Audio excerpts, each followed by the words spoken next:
आज बात एक ऐसे विमान हादसे की जिसने महाराष्ट्र की राजनीति में जैसे भूचाल हिला दिया।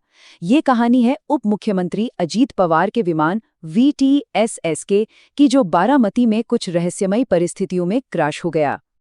तो हुआ ये कि एक ब्रेकिंग न्यूज आई। महाराष्ट्र के deputy chief minister Ajit Pawar का विमान बारामती में क्रैश हो गया है। वो चुनाव प्रचार के लिए जा रहे थे, लेकिन देखिए उनकी ये यात्रा एक भयानक त्रासदी में बदल गई। और इस खबर के कुछ ही देर बाद जो सबसे बड़ा डर था वही हुआ। भारत की जो टॉप एविएशन रेगुलेटरी बॉडी है यानी DGCA, उसने इस बुरी खबर को कंफर्म कर दिया।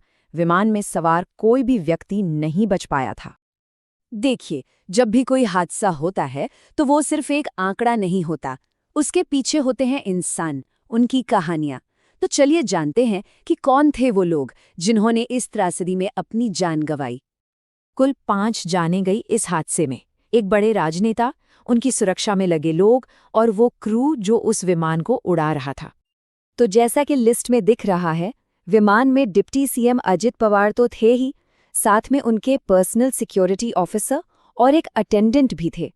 और जाहिर है विमान के 2 सबसे अहम लोग, पायलट इन कमांड और फर्स्ट ऑफिसर।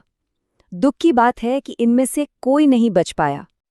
अब हादसे को अगर समझना है तो हमें उस मशीन को भी समझना होगा जो इस पूरी घटना के केंद्र में थी, यानी कि वो विमान, एक लियरजेट 45। तो ये लियरजेट 45 आखिर है क्या?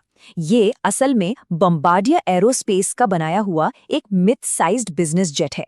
मतलब 1990 के दशक में जब इसे लॉन्च किया गया था ना, तो ये कॉर्पोरेट दुनिया में अपनी स्पीड और परफॉर्मेंस के लिए बहुत फेमस हुआ था।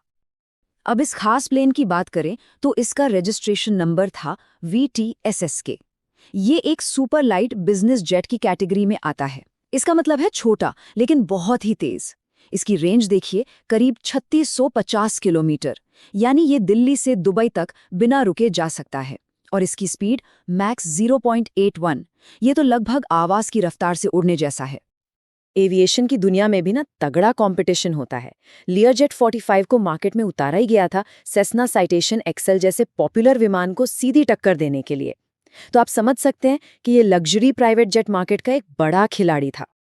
ठीक है, विमान तो बॉम्बार्डियर का था, लेकिन उस दिन की उड़ान को ऑपरेट कौन कर रहा था? ये जिम्मेदारी थी VSR एविएशन की। ये जो विमान था, इसे VSR एविएशन नाम की कंपनी ऑपरेट कर रही थी। ये नई दिल्ली बेस्ड एक प्राइवेट जेट चार्टर कंपनी है।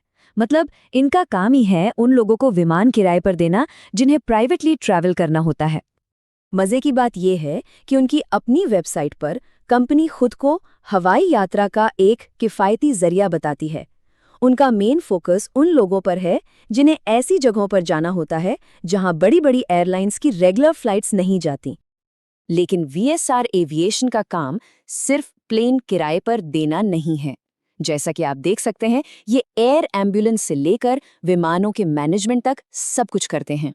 और एक चीज जो ध्यान खींचती है वो ये कि ये DGCA और AAI जैसी सरकारी एजेंसियों के साथ संपर्क स्थापित करने, जिसे लाइजनिंग कहते हैं, उसकी सर्विस भी देते हैं।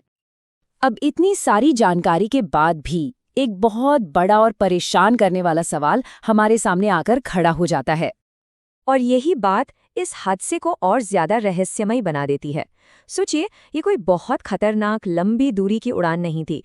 ये तो मुंबई से बारामती की एक बहुत ही छोटी सीधी साधी यात्रा थी। एक ऐसी उड़ान जो पायलट शायद रोजाना की तरह ही कर रहे होंगे। तो सवाल यही उठता है कि अगर विमान इतना आधुनिक था, कंपनी जानी मानी थी और उड़ान इतनी छोटी सी थी, तो आखिर ये क्रैश हुआ कैसे? फिलहाल इस सवाल का कोई सीधा जवाब किसी के पास नहीं है। दुर्घटना की वजह अभी भी एक पहेली बनी हुई है। हाँ, ऑफिशियल जांच शुरू हो गई है और अब सबकी नजरें जांचकर्ताओं पर ही टिकी हैं। 5 जिंदगियां तो चली गईं, लेकिन अपने पीछे छोड़ गई हैं कई अनसुलझे सवाल।